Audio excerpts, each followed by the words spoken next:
إن شاء الله فالكم الفوز، وإن شاء الله توصلون يا رب العالمين بعيد في هذه البطولة. إن شاء الله يا رب، إن شاء الله. يعني كلنا تمني وأمال في إنه المنتخبات العربية تقدر توضع بصمتها بالخصوص في هذا المونديال العربي القطري، اللي يعني رح يحمل تاريخ جديد للأجيال القادمة.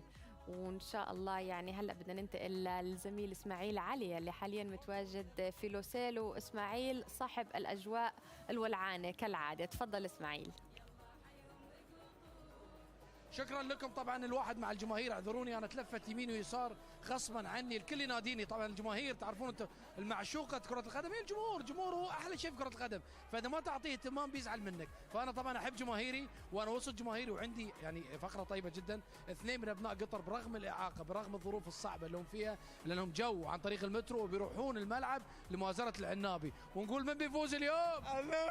الله عليك يا العنابي، والله بيض الله وجهك. شوف ما شاء الله عليه برغم ظروفه جاي وبروح الملعب. وانت ايش رايك اليوم منتخبنا؟ عنابي. العنابي فايز اليوم؟ فايز. يا سلام. شوف هاي الرساله هذه تكفيك ان هذول يعني بالرغم من ظروفهم الصعبه، لان العنابي في قلوبهم، واهم شيء مؤازره المنتخب. ومعانا ايضا الاكوادور. They say Qatar will beat you today. No. Ecuador win. Qatar. We have one player named المعز. بوم.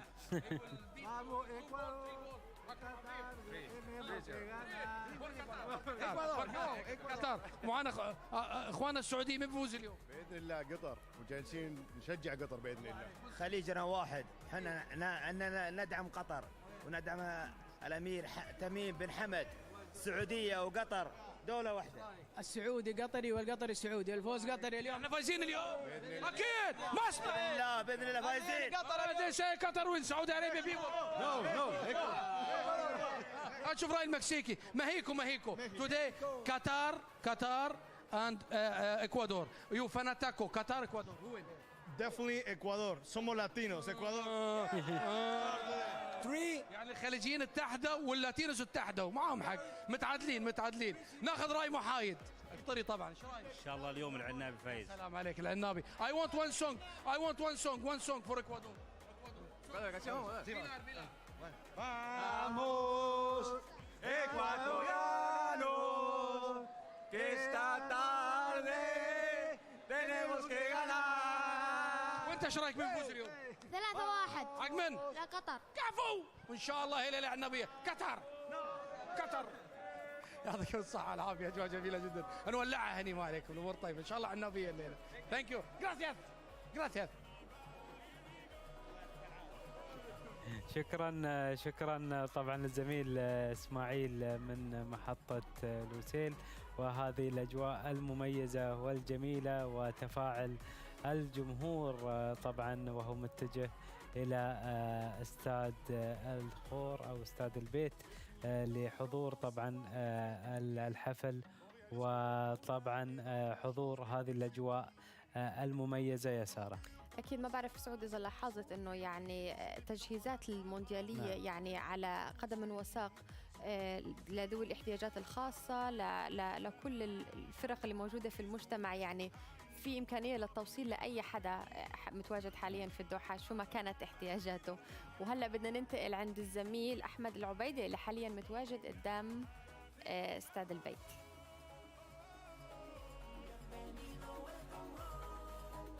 حماد العبيدي متواجد ايضا في خارج الملعب، مثل ما اذكر واتكلم واقول اهل قطر من الساعه 1 قلنا يصلون العصر في الملعب، ولكن صلوا الظهر في الملعب. متواجدين شبابنا الصغار الكبار كل الجنسيات، فعاليات كل 100 متر خارج الملعب في فعاليه للجماهير. حياكم قبل الافتتاح الكبير. شو اسمك؟ سعود. ونعم يا سعود، مع من جاي؟ اخوي وعائلتنا عائلتي كامله. اليوم العنابي ايش بيسوي؟ يفوزون ان شاء الله 3-1. طالعني كم؟ 3-1. 3-1. ايه. وانت اليوم ما راح توقف اليوم تشجيع؟ ايه. 3-1. إيه. الهيدوس والمعز. العفيف. يا سلام عليك. من يفوز اليوم؟ قطر. كم؟ 4-1. 4-1 يا سلام، الله يسمع اللهم امين اللهم امين. يعطيك الصحه والعافيه. الله يعافيك يا رب حبيب قلبي. من وين؟ انا من سوريا والله. يا مرحبا. يا الله يسلمك. كلمني الاجواء شلون تشوفها بشكل طبعا عام قبل؟ بشكل عام اجواء خرافيه لا مثيل لها. احلام فعلا، نحن في حلم. يا سلام والله في حلم قسما بالله. وانتم جاهزين للتشجيع اليوم ان شاء الله؟ جاهزين 100% باذن الله. توقعاتك النتيجه اليوم؟ توقعات 2-0 للعنابي باذن الله. اللهم الله يسمع منك. الفوز اليوم ما راح ننام اليوم. دعوتك مستجابه باذن الله. باذن الله. دعوتنا ودعوه العرب كلها. اللهم امين. كم النتيجه اليوم؟ والله اليوم الأجواء كتير حماسية وحلوة. فأنا عندي إحساس كتير حلو هيك، بحس حالي نشيطة، وإن شاء الله بدعو للمنتخب القطري لا ينجح إن شاء الله ويحقق أهداف كتيرة. اللهم امين. اهداف كثيره. كم النتيجه اليوم؟ قول لي. 5-1. 5-1. الله عليك والله متفائل ها؟ اللهم امين اللهم امين. يلا حيهم يا مرحبا هالمملكه. راحت الغتره لكن لاجل الافتتاح لاجل الفوز اليوم الامور طيبه ان شاء الله. نعم الامور طيبه وباذن الله متفائلين ومبسوطين بوجودنا وسط هالمسرح وهالكرنفال العالمي صراحه. سلام عليك. باذن الله ان شاء الله انه فوز قطري باذن الله، بغض النظر عن النتيجه اهم شيء الفوز صراحه اليوم، لان تعرف دوري المجموعات لازم تفوز في النهايه. نبي نفوز. اي لا لازم نفوز اليوم باذن الله. افتتاح الاجواء بشكل عام شلون تشوفها برا؟ عالميه، الاجواء اقل ما يقال عنها رهيبه جدا، انا مستمتع جدا صراحه.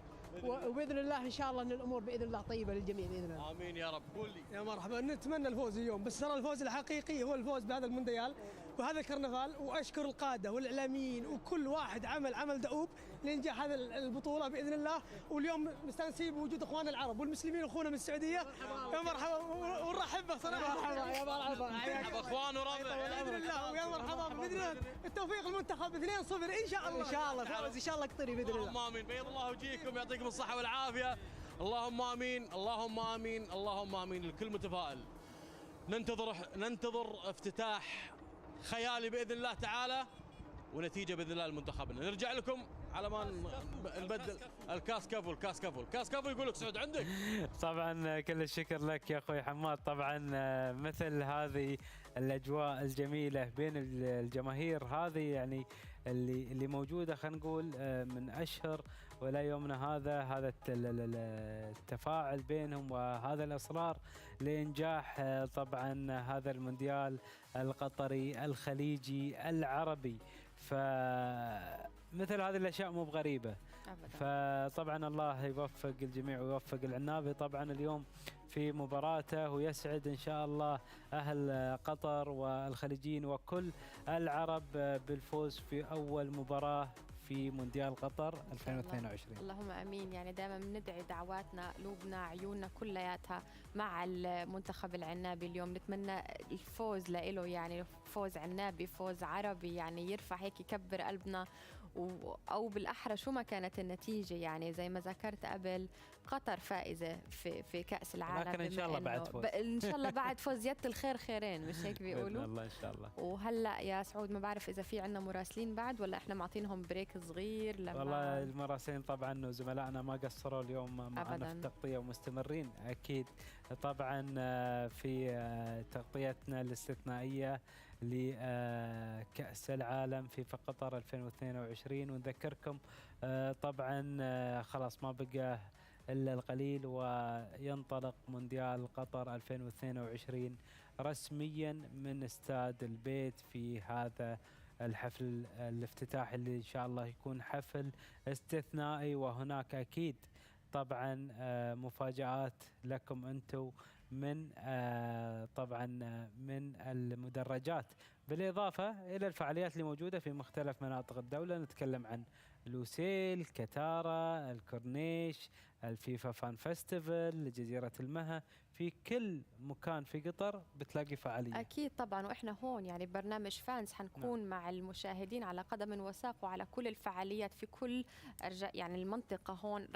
رح ننقل لكم إياها تفاصيلها من هون، من الدوحة، من الفان زونز، من الفستيفالز، من الكارنفالز، من كل الفعاليات اللي رح تكون مراسلينا منتشرين في كل الدوحة لينقلوا الصورة الحقيقية.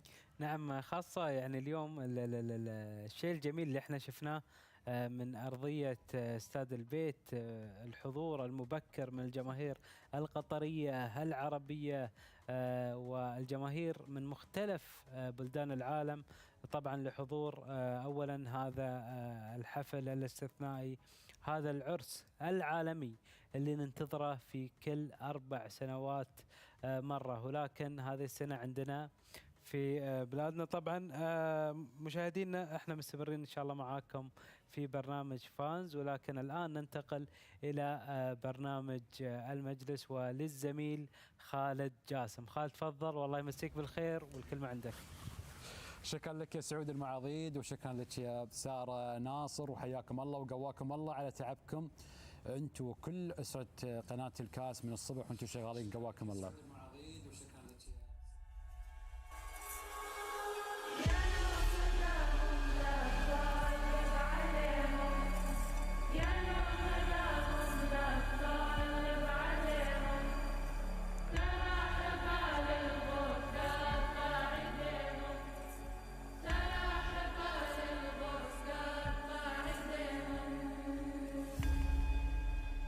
I heard something beautiful, not just music, but also this call to celebration.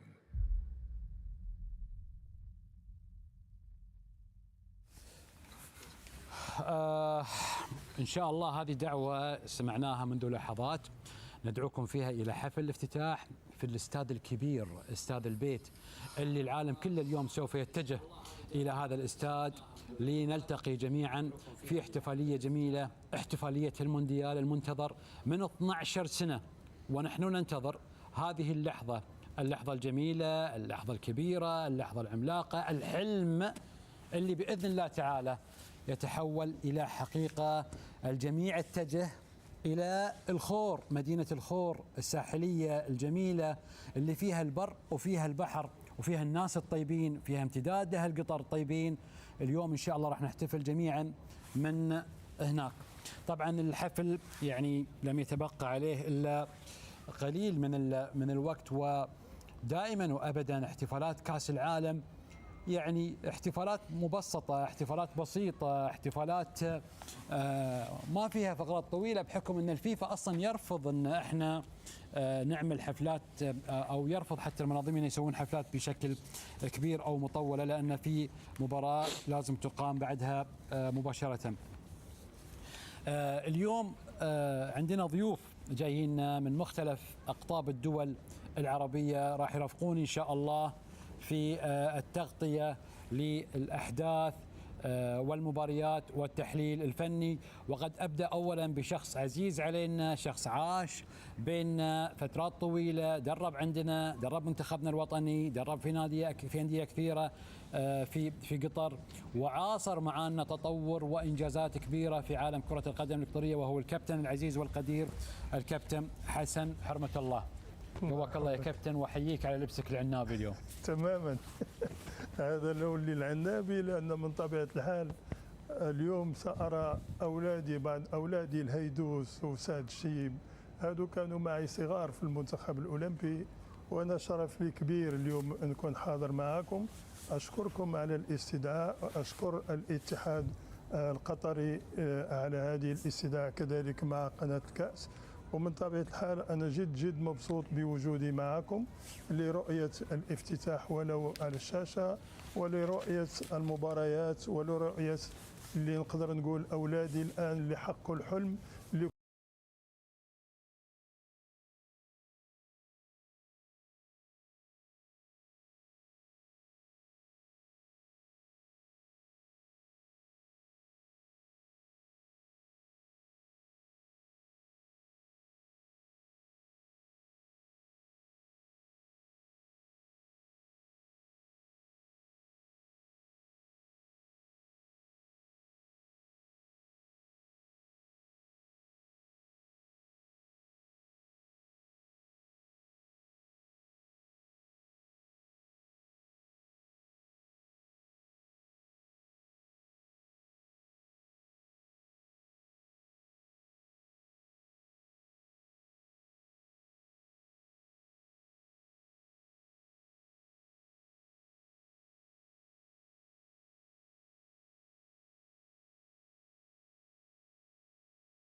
في بال وفي طبعا قلب كل مشجع وكل زائر أكيد طبعا. إلى دولة قطر. يعني أنا بحس إنه عم بنحاول ننقل الفايبس أو ننقل روح الشارع القطري أو روح الجمهور العربي العالمي القطري اللي حاليا متواجد على أرض الدوحة ولو بشكل جدا بسيط. يعني الكلمات ما عم تقدر.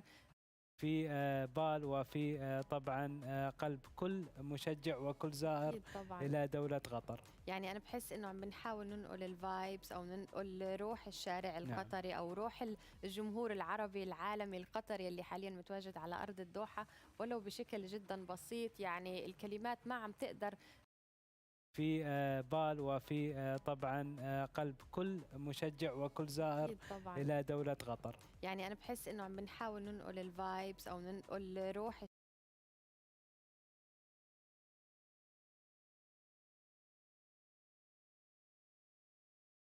وفي طبعا قلب كل مشجع وكل زائر إلى دولة قطر. يعني أنا بحس إنه عم بنحاول ننقل الفايبس أو ننقل روح الشارع القطري أو روح الجمهور العربي العالمي القطري اللي حاليا متواجد على أرض الدوحة ولو بشكل جدا بسيط. يعني الكلمات ما عم تقدر. في بال وفي طبعا قلب كل مشجع وكل زائر إلى دولة قطر. يعني أنا بحس إنه عم بنحاول ننقل الفايبس أو ننقل روح قلب كل مشجع وكل زائر إلى دولة قطر. يعني أنا بحس إنه عم بنحاول ننقل الفايبس أو ننقل روح الشارع القطري أو روح الجمهور العربي العالمي القطري اللي حاليا متواجد على أرض الدوحة ولو بشكل جدا بسيط. يعني الكلمات ما عم تقدر. قلب كل مشجع وكل زائر إلى دولة قطر. يعني أنا بحس إنه عم بنحاول ننقل الفايبس أو ننقل روح الشارع القطري أو روح الجمهور العربي العالمي القطري اللي حاليا متواجد على أرض الدوحة ولو بشكل جدا بسيط. يعني الكلمات ما عم تقدر. قلب كل مشجع وكل زائر إلى دولة قطر. يعني أنا بحس إنه عم بنحاول ننقل الفايبس أو ننقل روح الشارع القطري أو روح الجمهور العربي العالمي القطري اللي حاليا متواجد على أرض الدوحة ولو بشكل جدا بسيط. يعني الكلمات ما عم تقدر.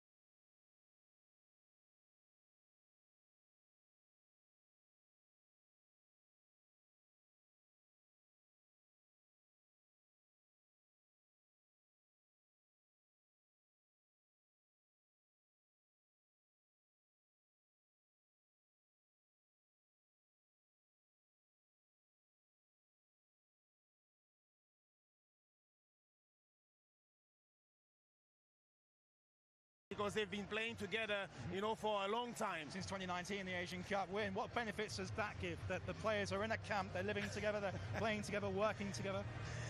When you look at the stat where all of them have more than, you know, the 11 starting players, they have more than 1,000, you know, of caps. Yes. It means that, yes, the collective aspect is there. They don't have that individual player that will really make the difference. They have a collective and they have the belief.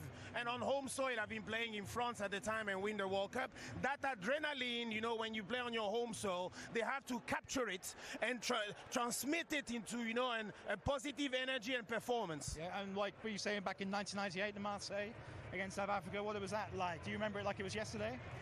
It was awful. It was awful. I imagine the pressure that the boys are going to have, the heat, you know, the adrenaline playing for your nation.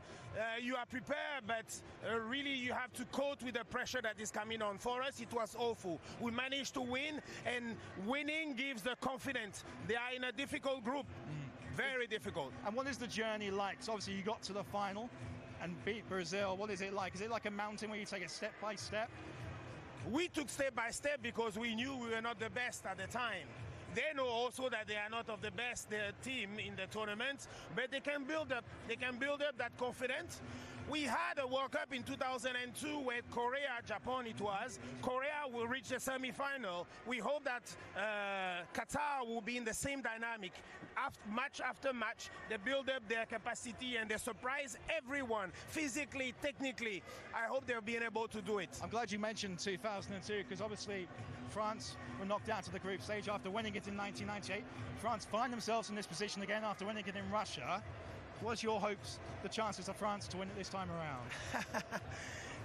Lots of injuries. Obviously, I know you're going to ask me about Benzema. Yes. Surprising, I would say that they won it without Benzema in 2018. Don't forget, it's a blow. It's a big blow not having Benzema in your system because it brings, an attention, something special. But if the front three have a nice animation in their capability and position, they might surprise everyone again.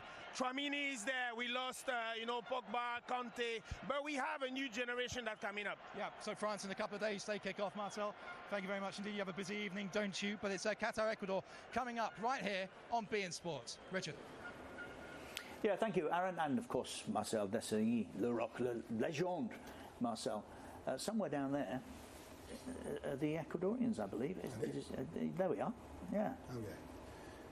Yeah. It's all gone very well so far. Well, we're here. Yes. I'm not sure the Qataris are yet, but Ecuador are en route. There's a very divided opinion about them, I've found, Andy. That some are telling me that this is going to be a difficult evening for Qatar. Others that they've not been in the best of form, that they're still looking to try and find it. Does any of that matter when you come into a tournament? Well, listen, I think there are teams that have won this finding form when they get to the tournament. I think Italy won it when they drew their all 3 games that they played in the group, went on to win it. There are teams who like to come into it in form. I don't think Brazil and Argentina are feeling too down at the moment, and they are, I feel, probably in as good a form as anybody. So I'm not sure it matters whether you're in form or you find it when you get here. But Ecuador I don't know what we're going to get. They qualified really well. It's a tough group, the South American one. They've done well, but from talking to people, I get the impression this is a side that it's going to be 4 years down the line, it'll be much better. It's quite a young side, basically, and it needs a little bit of experience. But listen, I don't think it'll be easy for Qatar. If you're not in form, Gary, do you convince yourself that it's a good thing to come into the tournament not playing well and that you'll get better, or are you conning yourselves? You'd rather hit the ground running? You do need to hit the ground running. I think the pressure for them is that they have to win this game to progress in the group, with the other 2 teams, Senegal and Holland. So that adds a little bit more pressure to them. I think that when I played in the World Cup for the first game, I was incredibly nervous. The most nervous I've ever been in a football match was my first game in the World Cup. I can remember it to this day. And I think if it was the second game in '98, so a little bit Romania, we lost. Okay. I didn't play in the first game against Tunisia. I just remember being incredibly nervous, and I think those Qatari players. Didn't we lose to a late pen? We did, I think, something like that. Yeah. But Qatari. I can see it now. Was it left-hand side of the box? Very late on. Wasn't it? Reckless challenge. Wasn't it? Left side of Whitney, different tournament. No, but I'm thinking about the Qataris. All that preparation for 5-6 months, and the nerves and anxiety and thrill that they must be feeling now is unbelievable. Do you think thrill? Because when you're talking, I'm interested. As I said, this is all of a sudden very different, isn't it? This is another level. This is the World Cup, and you're the hosts. It's an out-of-body experience, I think, for the players. Their bodies will have never felt like they're going to feel in that tunnel before they go out today. I don't think. That's how I felt going out into a World Cup game. But I do think with that lack of experience in World Cups, that could serve them well as well. So they could catch Ecuador a little bit cold early on. I expect the first game, like you're saying there, as a player and an individual, you come into these games going, you want to start well. Yeah. Everything's a little bit cagey. Everyone's kind of, feeling each other out. I think if Qatar come out here and start really well, they could possibly catch them. Yeah. Well, let me catch them cold. Do you think this is a game, when you look at the group, you touched on the group, the other 2, Senegal and Netherlands, is this a game that both these coaches must be sitting there thinking, we need to win? Yeah, I think absolutely. That is it's a good thing. That they can good thing for us. Yeah, it's a good thing, I think, because both of them, I think, will think that they have to win. Any point in the game, if it's a draw, I think if they think they're going to progress, they've got to go for the win. Particularly Ecuador, I think they'll have to take risks. You? I think it And will. if that's the case, do you come out all guns blazing, or do you, even though you're actually accepting of the scenario, got to win, you don't have to win in the first minute, do you? No, you definitely don't. I think it's easy saying that from the studio. It's a different feeling. We've played in them. Yeah. It's really different. Like I said, as an individual, you want to start well. You don't want to make a mistake at this big stage. A lot of responsibility on these guys' shoulders today. So, in terms of who might win, we turn to the experts, of course, and get thoughts, or you can do as beIN Sports did this week and go to the animal park at Al Khor. And there's a couple of pandas down there that are rated. No, stay with me. That are rated for their football knowledge. And every game, these two guys are going to make a prediction about the winner.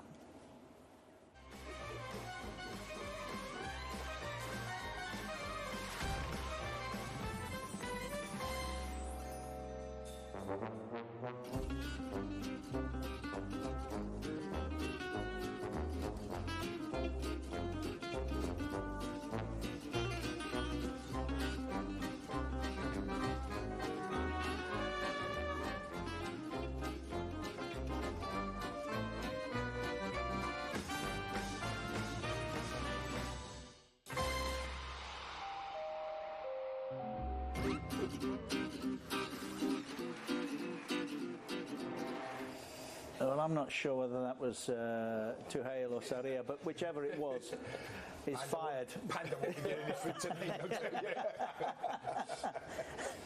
It was also mentioned, I wish you'd been here watching that, it was mentioned that area that the Pandas have enjoyed their day in is bigger than John's hotel room. Yeah, it was.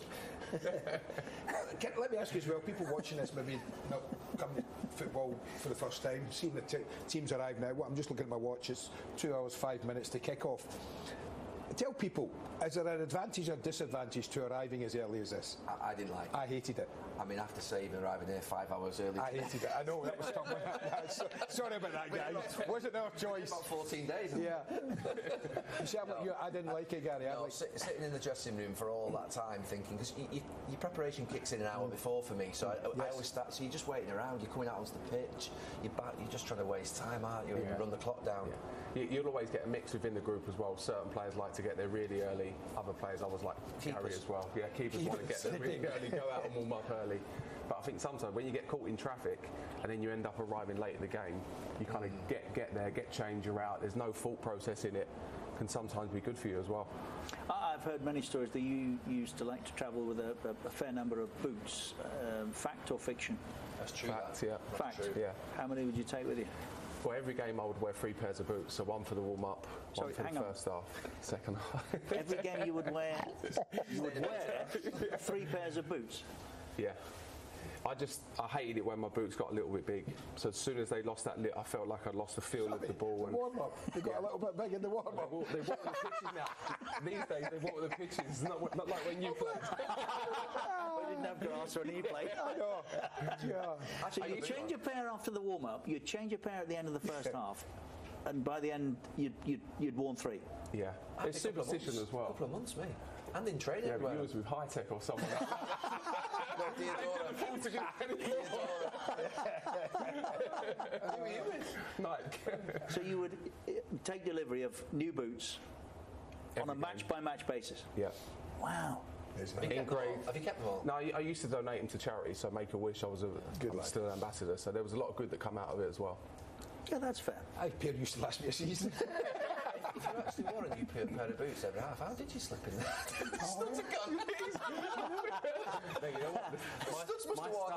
My studs for that fight for all games were like 15 and 14, which were like as big as you could go back in the day. So 15 mil. I still look at those boots and go, yeah, why? Oh yeah.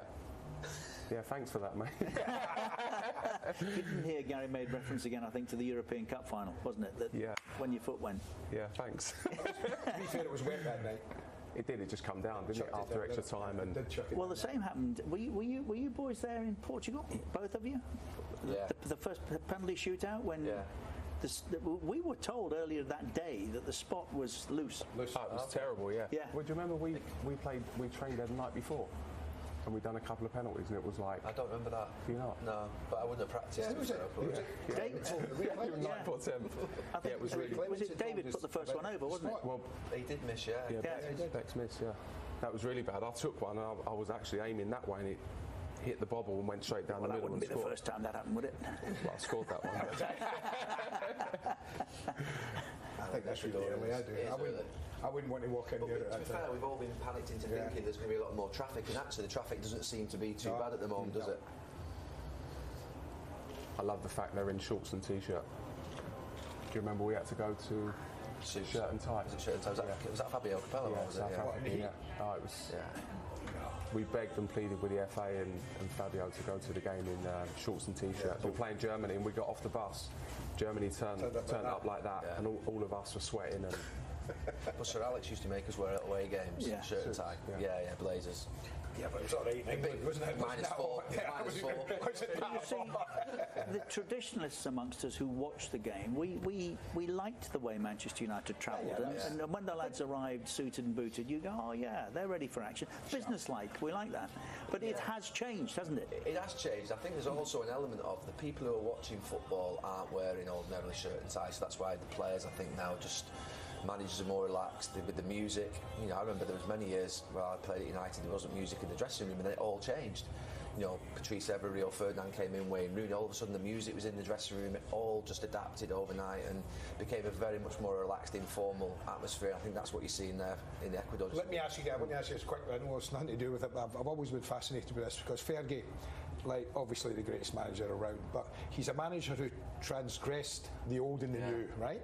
Yeah. How did he cope with that change in the dressing room? Was he, you know what I mean? Because he really was an old-fashioned manager when you started. He adapted to the lot. The last adaptation he had to make was to social media. I remember the last couple of years that I was there, Twitter had just come in, and he couldn't understand for the life of him how players would be on social media.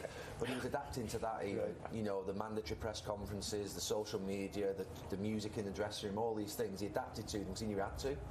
You know, that's how I think he transitioned. Did his rollickings get softer and softer? Yeah, and his adaptation.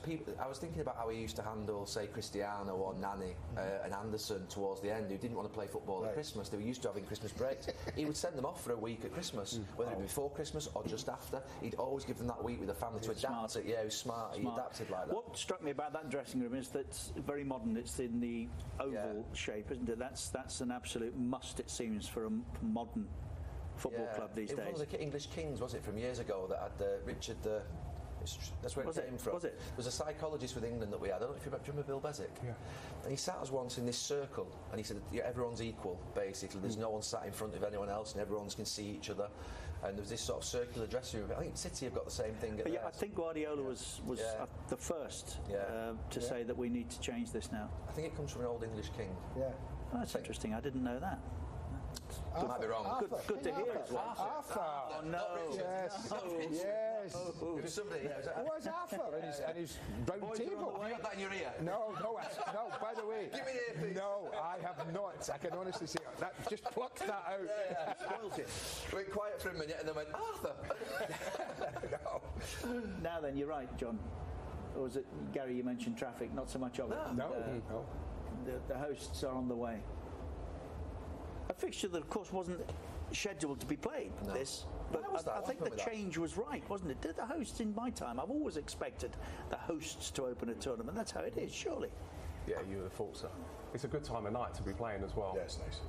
The fear over the heat's not here. I mean, to be fair, there's a massive wind and breeze out there, and it's about 24, 25 degrees. I remember playing in Brazil. I think I was coached with Roy in Brazil. It was 40 degrees in Manaus. We said about 2006. Yeah. Well, yes. In Germany, it was 38. By the way, degrees. They're all air conditioned. I was down here pitch side yesterday and actually cold. Seriously, cold. Yeah. I don't know if it'll be working tonight or not. I think the breeze, Andy, we call it shamal locally, don't we? Just critical. They have to get the pitches wet. They have to get the pitches moist, because I think if they can get the pitches moist, the temperature's good, the football should be good. I always think the pitch is good, the temperature's good. It'll be interesting to see the water, won't it? Yeah, they should do. Because I think, keep an eye on that. That was the worst one, the sticky pitches where the ball wouldn't travel, and then you get a poor game of football. So I think it's really important to get that water on the pitch. Yeah, which is a very good point, well made, because maybe it is a bit early, but I would have expected to have seen it be watered by now. Depends, the host might want it dry. So they might they might dictate that. But there's a rule brought in by FIFA that every pitch has to be now the same, I think, height of grass, and they all have to. That's correct. Yeah, and all that sort of stuff's been taken out of the other games and shit. I did that in Valencia when I played Real Madrid. Now we have a cow patch. I left the grass that long. Breaking news. I can tell you why they're not watering it. It will be watered immediately after the opening ceremony. There we go. There you go. That makes sense. All pre-planned. It makes people change their boots as well when they get too soft. Honestly, I can't believe. I'm staggered. I still can't. Pair of boots for the warm up. Right, get rid of this. Did you get blisters though? No, blisters with new boots? Never. It was nice. They were good. They were better than that. Did you have that big fridge in the back? The FIFA president Gianni Infantino popped into beIN Sports studios yesterday on the cusp of the tournament. These were his final thoughts. Well, we are all very excited for the World Cup to finally kick off. It will be the best World Cup ever, as simple as that. Qatar is ready, the city is ready, the stadiums are beautiful, state of the art, the metro, everything is geared up. The Corniche looks beautiful, the fans are coming, the teams are already here. It was about time that the World Cup comes to the Arab world. As we know, in the Arab world, we experienced it last year with the FIFA Arab Cup. We have 450 million Arabs living in the Arab world, and probably another few hundred million Arabs living around the world, and 99.99% of these are crazy football fans. And to be able to bring the World Cup in this region for all the Arabs to feel the pride and to celebrate welcoming the world to their region is crucial. And I think what is crucial as well is that this World Cup will contribute to open the eyes to many people from all over the world who look at the Arab world with prejudice, with suspicion, with negativity. We know that. And they will come here, they will experience a country which is very Arab, but very open as well. A country where you can come and celebrate with your friends the World Cup football. So this cultural enrichment of the world coming to the Arab world and the Arab world presenting itself to the world is something that only the World Cup can bring. A World Cup is a unique event. Here it's even more unique because the whole country, the whole city is geared up as a football theme park almost.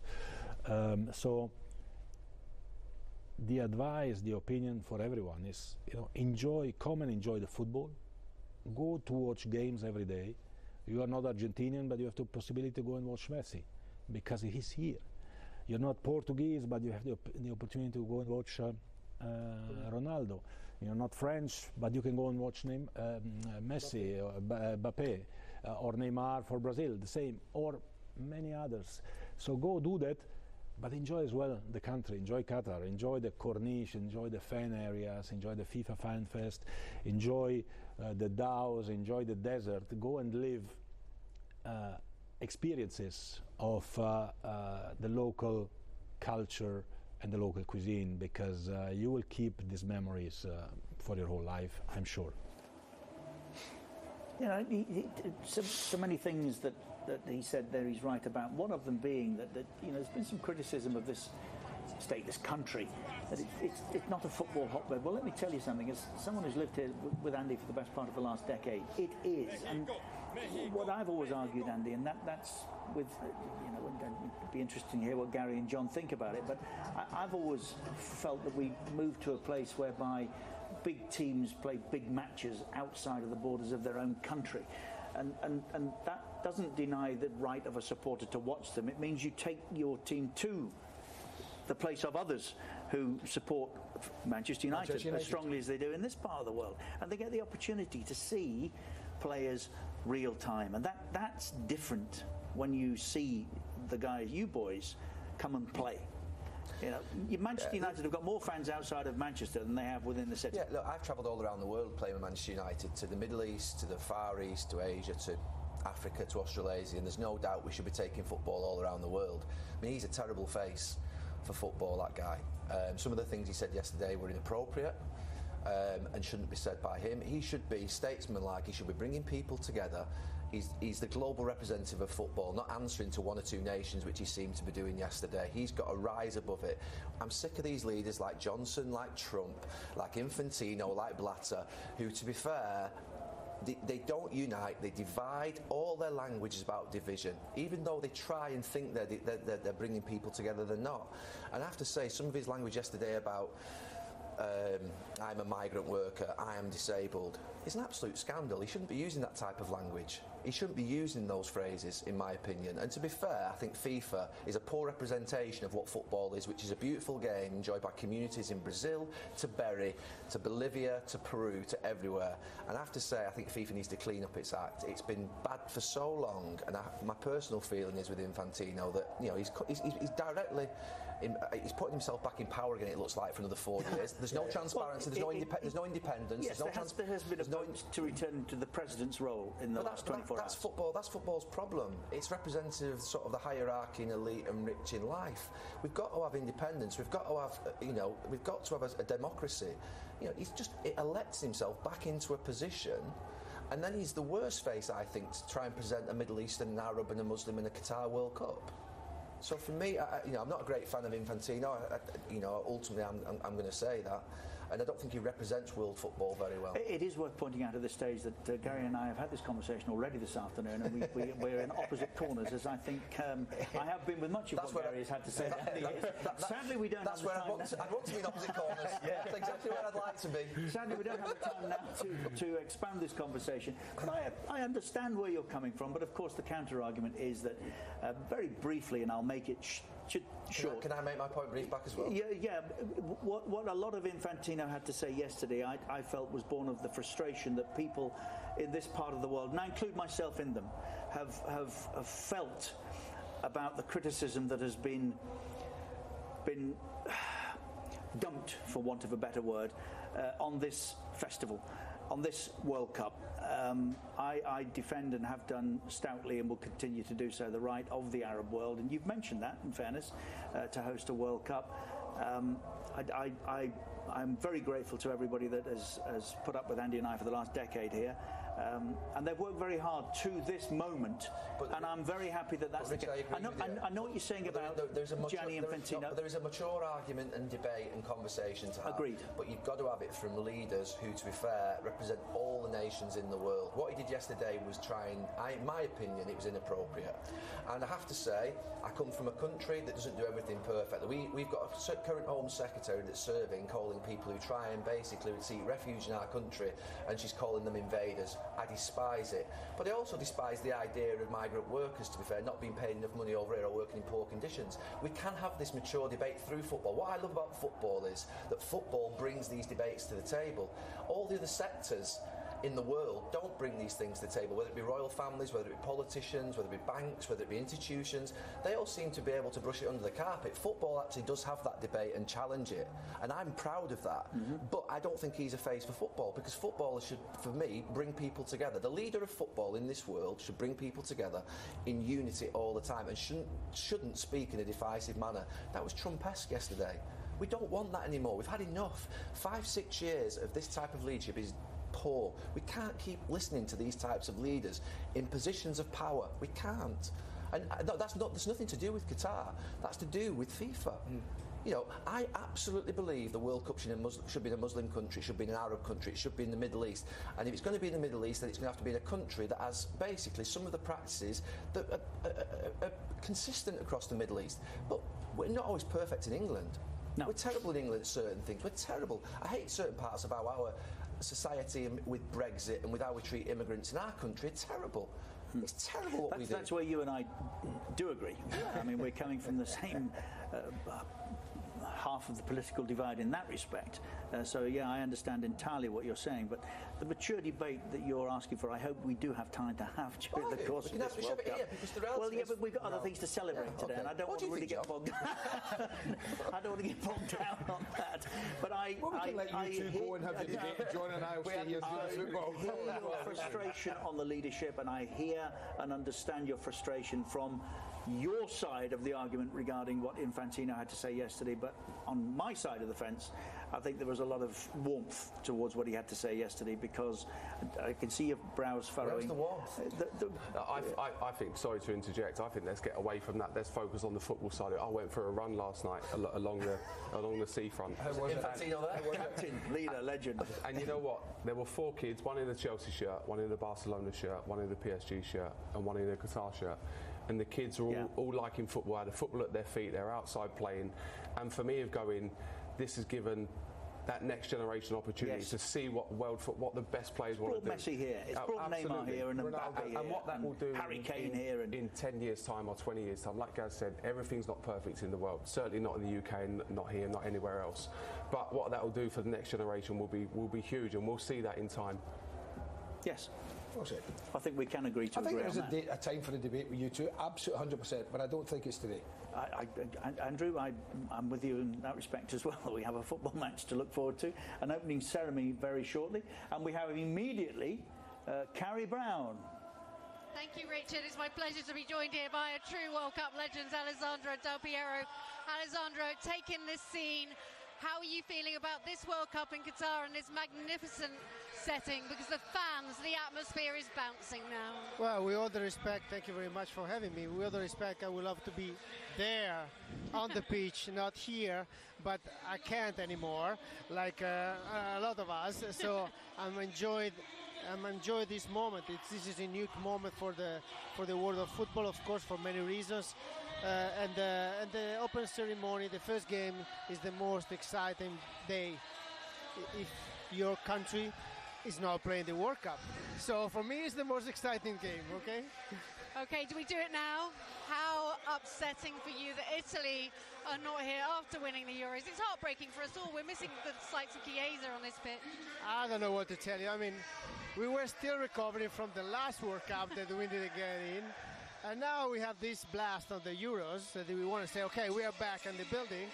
And then again, it's the heart is broken, of course, on the sports side, and it's painful, of course. I hope we need to put a lot of hope for the next one. We all hope to see Italy back on the world stage. What I want to ask you is what those players will be feeling in the dressing room right now. We've seen the coaches arrive. They've gone in, opening their own home World Cup. What are those nerves like? Well, I think all your life comes in those minutes before you get in. And I'm not talking also about your sports life as a professional football player, but I'm talking generally speaking, the people that is around you, the people that help you to reach that, the people that hates you, the people that are talking about your performances and what is around you. So that is a unique moment, and for the Qatar team is more unique as well because they play home. Not a lot of football players they have this opportunity. For example, I didn't have this opportunity, so having your World Cup in your home, it's priceless. And they're going to be a lot nervous. Emotional side is going to be a huge game for them. We all remember one of the best goals scored in World Cup football, your beautiful goal coming from nowhere in the final moments to get you into the semi-final. And that iconic image after those penalties of you holding the World Cup. What does it mean to have that World Cup in your hand? I don't know exactly to explain you what does it mean. I mean, it's more than a cup, that a winning goal. If you're a striker, you live for the goal. But no, it's more. You really feel complete in that moment.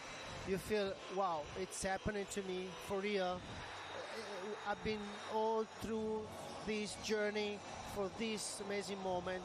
Everything seems that you fly, and that you are floating in the sky, and this is still going. I mean, I'm enjoying it. I have to ask you, a Juventus legend, your longest-serving, highest-scoring player of the club, your reaction to a former Juventus player, Ronaldo, his interview, his imminent, apparently, departure from Manchester United. How is he handling the end of his career? Your thoughts and your advice for him, because it's very hard when there's stars like you to see the end of a career. Well, I don't know why he did that in that way. For me, it's too much. But for sure, he went all in. He went all in, you know, talking about another kind of... he put all the pressure on him now. And this is his last World Cup. Maybe he thought about that. And of course, he was facing a very unique situation for him. He never, nobody put him, in a challenge situation like, oh, you might play, you might not. Maybe I put you in for 10 minutes or not. This is not Ronaldo way to think the football for himself. So it's a new situation. I hope we're gonna perform well to the World Cup. I don't like to see Ronaldo and Man United that are very close to each other in this situation. I don't like to see it. I'm not happy about that. But sometimes this is how things go. So I wish both of them a good luck to find a nicer solution than this one. Well, he's sure to start on this stage, and we can't wait for the opening ceremony. I just caught you bopping to Coldplay. I caught him. So we're ready to enjoy the opening ceremony. For back to you in the studio. Yeah, thank you very much, Carrie. Everywhere you look right now, there is someone of that stature. Not just players that we were discussing on the pitch that we've all come to watch, but those who have previously entertained us are milling about off the pitch. And what always fascinates me is the guys. Yeah, we've all got our favourites, but Gary, there's one of your favourites. He's the first player I ever asked to swap shirts with. They give us lessons in Europe in the early days, in the sort of mid-90s, with Del Piero, Boksic, Deschamps, Ciro Ferrara, Zidane. It was the most incredible teams I've ever played against, but he was playing directly on that left-hand side of a front three against me, and I was mesmerised by his quality, his intelligence. He's a brilliant player. I used to think he played the game in a great spirit as well. Did you give him a kick? No. He's one of those that played away from you. So it made you feel like it was a good game, but actually never got tackled on him. You know them ones, don't you? Never got near him. Did he ask for your shirt back? Or? No, I guess he filled Neville's. They've timed it better, haven't they? I wouldn't have thought the local intelligence that. Yeah. So an hour and a half before? Hour and three quarters? Hour and three quarters, that's not bad. Still slightly early though, isn't it? Yeah, but they look like they've had a slow journey in, like they've enjoyed it on the way. Well, the journey that they've made to this point has lasted about 6 months. Yes. Well, in actual fact, Richard, the journey that the country's made has lasted about 12 years. I mean, they set their stall out when they got this, with the Aspire Academy and everything. But preparation by this team for this tournament. This team is a lot of this team are 32, 31, 30 years of age, who have been in this group for a long time, and everything has been geared to this day for this game, the opening game. And I agree with Gary when he was talking about nerves. I mean, these guys must be feeling more nervous than anybody. The pressure on them is horrendous. And I just hope they can cope with that. I mean, they've coped all right in the Asian Cup. They won that two years ago, 2019. Yeah. And they were terrific when they beat the likes of Korea, Japan. In very difficult political circumstances as well. Let's not forget that. There was a blockade on then, as well. One conceding just the one goal along the way. It was a fantastic performance. Yeah. You mentioned Aspire. We have a fitness coach at Manchester United under Carlos Queiroz, Volta de Salvo. And Volta's been the director of performance and football at the Aspire. And still is to this day. So in terms of fitness, I can vouch for him 100%. He was 2 years at United with us. He's been working with the team closely. They'll be fit and they'll be ready. And I have to say, the one advantage I think they have is that they're a club side. They're not an international side. They're a club side. Yeah, it's a very good club side. You could go away for 6 months basically. Yeah. Play all over the world. Get games in as much as you can. Yeah. Train. Get yourself ready. Well, I see a group of them recently. I was on holiday in Dubai and they were there training. And I said, like, with the World Cup coming, you're pulling it back now, the training. They was like, no, we're training as hard as we've ever done. True. This is a once-in-a-lifetime opportunity. I think there's a model. I mean, South Korea were referenced before. I think South Korea have got more talented players, obviously. But I think they did something similar before their home World Cup and did very well out of it. And it is a massive advantage for them to have been together for so long. It has to be. Do you think we should mention that no host has ever lost the opening game? I don't think you should. No host has ever lost the opening game, no. Only South Africa have failed to come out of the group. Correct. But I'm not sure they'll lose. No, I'm not sure. I'm not sure they'll lose. Ecuador have struggled to score goals. I'm not predicting it. No, that's a fact. I don't want it. Yeah, that's a fact. No, we don't want it. No, obviously not for the country, no. I mean, they're different than changing rooms in our day, aren't they? Them? Yeah, a little slightly better. That looks like somewhere you'd like to go and party and disco, isn't it? Is disco still a word? Is that TVs above them as well? Is that TV screens at the top? Is that the names on there? It looks like digital screens with names on, is it? Or yeah. What it is in stark contrast to Selhurst Park.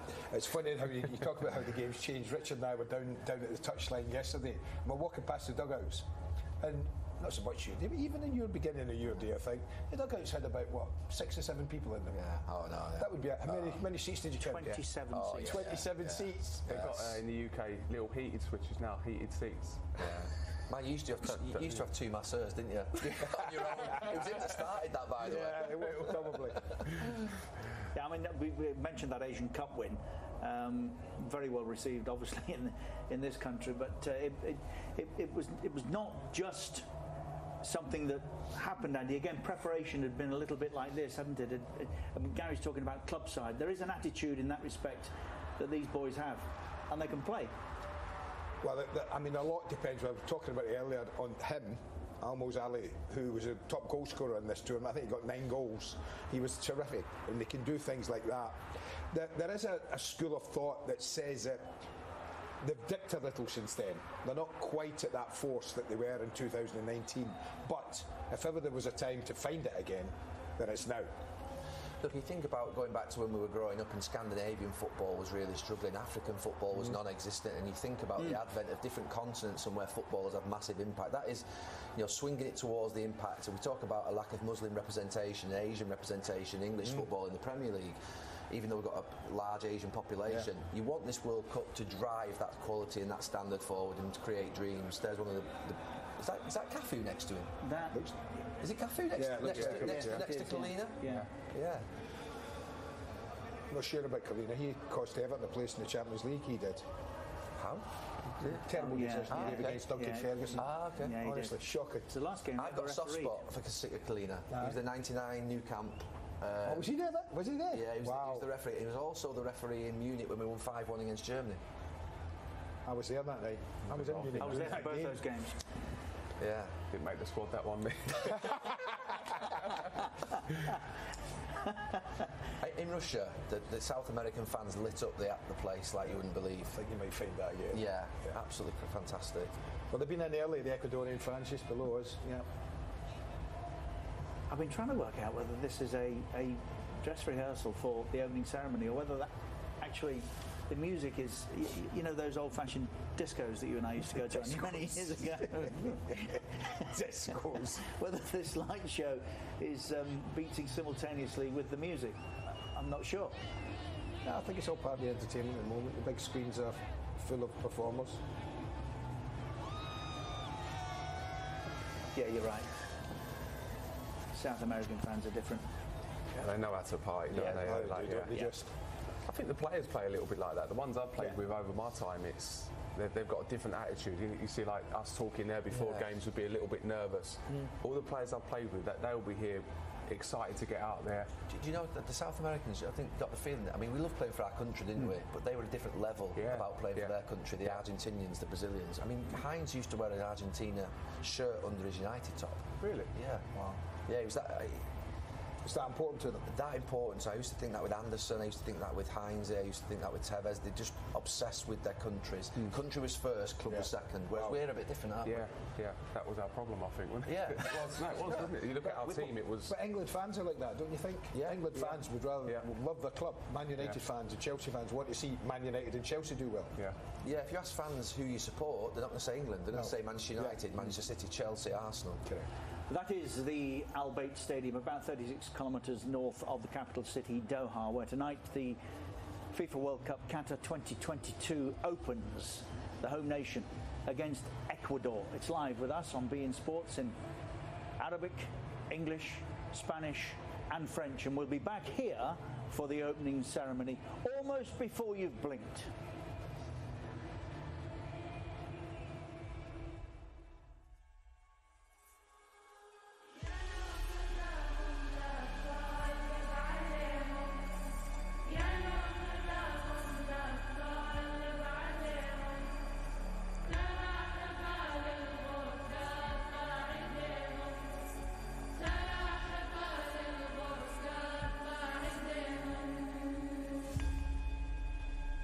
heard something beautiful.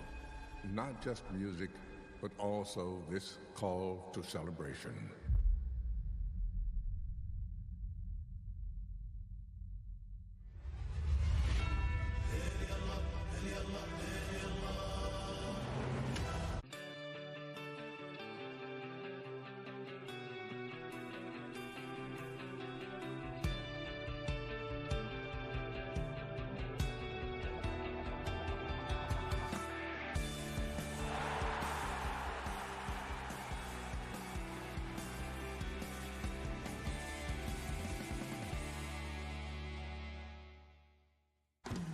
This is my family.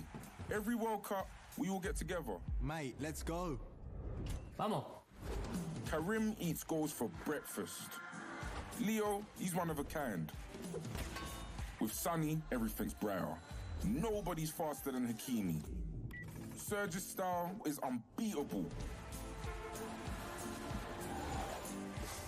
And you can't forget about your boy Storms. When football is everything, impossible is nothing.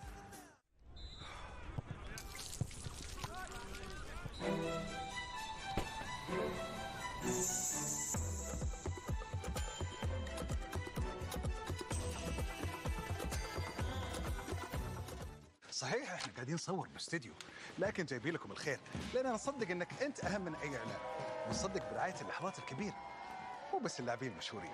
اوكي جود chin up. يا اخي انت تستاهل الطعم الاصلي. قلنا لك الطعم الاصلي مو اي مشروب والسلام. اقوى دعاية كأس العالم فيفا هو كأس العالم فيفا بشحمه ولحمه.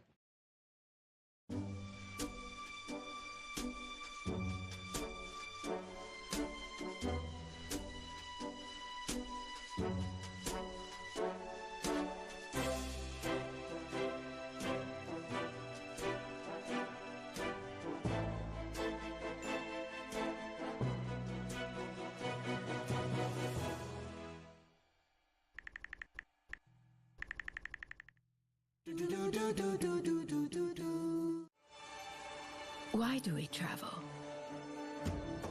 To discover the unimagined, to see new places, new realms, new worlds.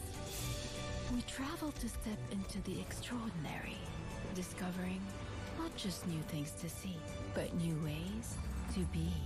Discover another side of yourself in Arabia. مباراة عادية جدا لا جديد فيها عندي، لكن ما الذي يحدث؟ يا إلهي، ليز يتدخل، دخول قوي من هتان، فهبري يسجل موقف خطير.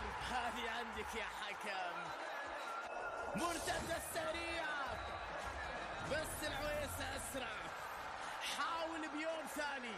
من كذا أحلى معليش. لحظات الكورة يبينها. The game's not over yet. We have everything to change this game. We have the will, the desire for better, the heart, and the inspiration. When we stand united for sustainability, we can still win this game. We have the people. Goal of the century. You can now enjoy more of what you love with Etisalat's new content passes. Get 20 gigabytes of content data to enjoy more. More gaming. More music. More video streaming. And all things social. Free subscriptions and more benefits. Add content passes to your postpaid plan for only 100 dirhams.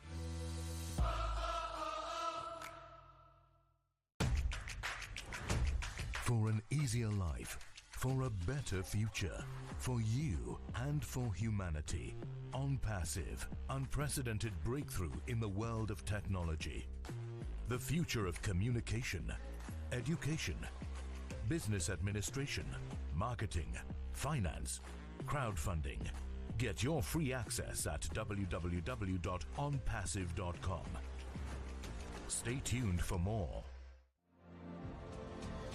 Microsoft Cloud Data Center is here with cutting-edge technology and hundreds of trusted solutions to empower you to innovate, transform your industries, and achieve success. Invent the future with Microsoft Cloud. From Qatar to the world.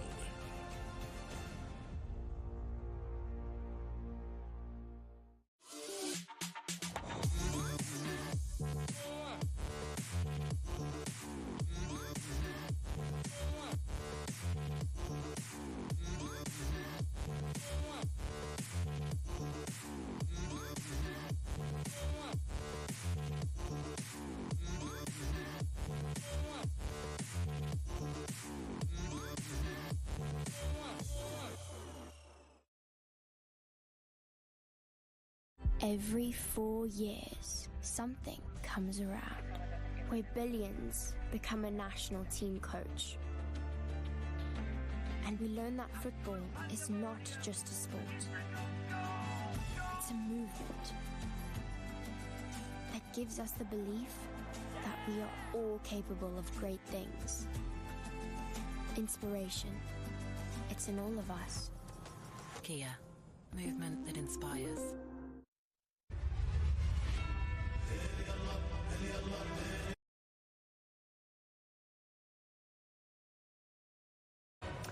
So we're broadcasting the FIFA World Cup Qatar 2022 across 6 Max channels in Arabic, English, where there is also Spanish commentary available, as you can see, and French. We have 4K available in Arabic and English. Ah, there he is again. Ah, that's where that Ronaldo and Messi advert came from.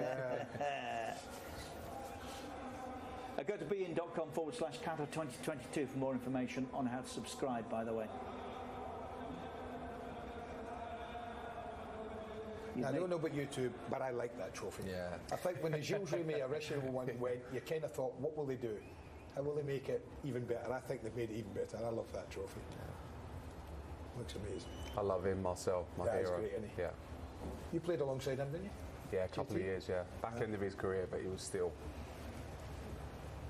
We deep then. Deep. Dropping off. Or in my pace and his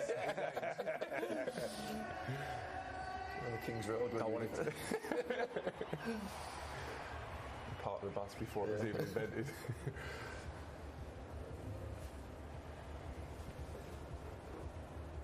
This is quite a time in Qatar. This really is. This is the climax of a 12-year journey. Well, in fairness, there was a lot of hard work obviously put into the bid and prior to the decision that was made, so add 3 or 4 years probably to that.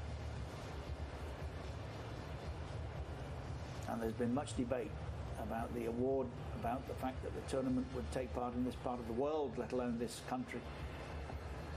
Some of it justified, and it will continue, I'm sure, across the next 4 weeks, but we are here. And we have our opening game tonight, if you've just joined us, between the hosts Qatar and Ecuador.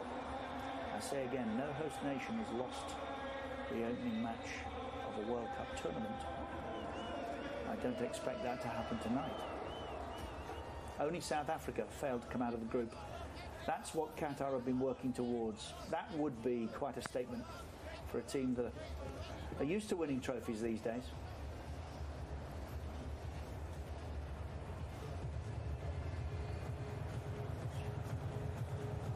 No Mane for Senegal? No. It's a boost. Well, boost for these two teams. Yeah, it is. Yeah, but for us it's not, is it? Not for us, it's not. But for these two teams, it gives them maybe more of a chance.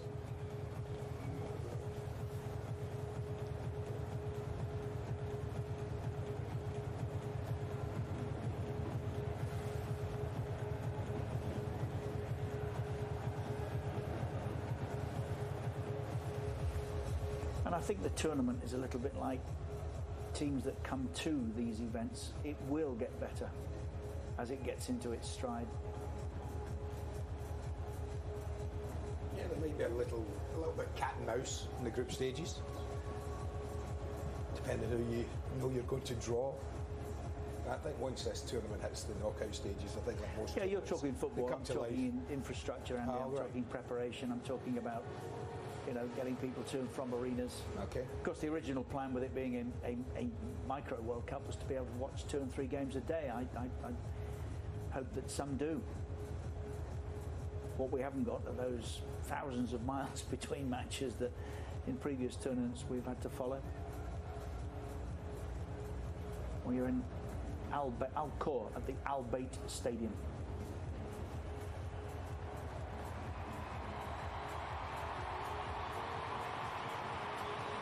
Father Amir, who was in Switzerland, of course, those 12 years ago when the announcement was made. It was his dream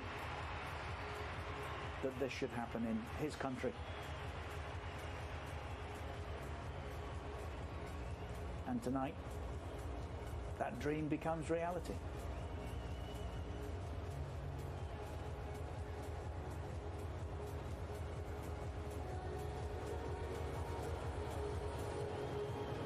I must say, an opening ceremony down the years hasn't necessarily grasped me too much. This I know. You've not been a fan of open ceremonies, have you? I am. The kind of just they're there, get them out the way, and then get on with the football type things. But this could it's very be difficult special to know what else to do with an opening ceremony. There was a time, I remember a couple of tournaments. I mean, we played in Euro 96, we warmed up, and then the opening ceremony was after the warm-up. We had to wait half an hour before we went back out to actually play. And I've always made that point about opening ceremonies and players, because it's probably the only game at the tournament where you are taking second billing, isn't it? Yeah. The players honestly will not be switched on or tuned into this at all in terms of the opening ceremony. They'll just be thinking totally. So what you're saying, Gary, so plenty of guys go out and say, would you like to come out and watch the opening ceremony? That's not that. That reminds me of a story, Gary, from a different life. When we were at Sky and the opening game was played on a Monday night. I'm quite sure you were not necessarily a fan of the fireworks, you two, but 1-1 Manchester City and Queen's Park Rangers, and we had the firework display to follow at the end of the game. And our studio director suggested that we should wait to do the interviews with the players, because the players might want to stay and enjoy the firework display. After playing 90 minutes. I think if I had lost for United, I probably would have stayed outside and watched the fireworks rather than the fireworks in the dressing room.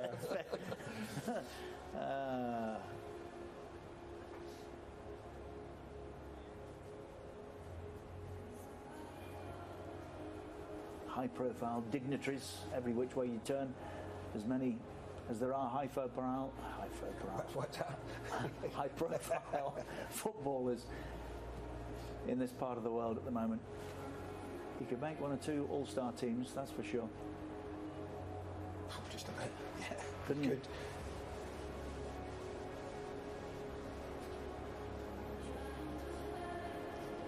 Well, I think there's only one individual now that we're waiting for, Andy. Yeah. And that is His Highness Sheikh Tamim bin Hamad Al Thani, the Emir of Qatar.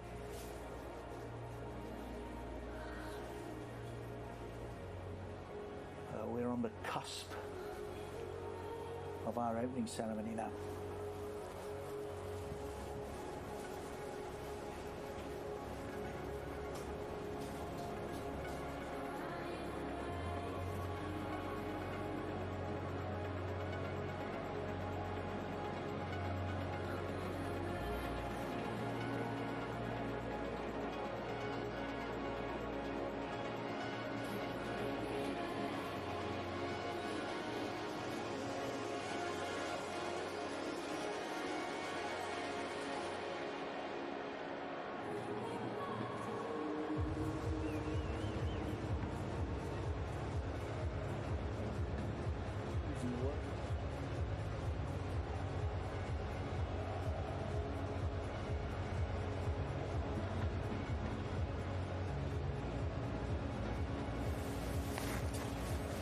If you've just joined us, let me tell you, we're on the cusp of the opening ceremony for the FIFA World Cup, Qatar 2022.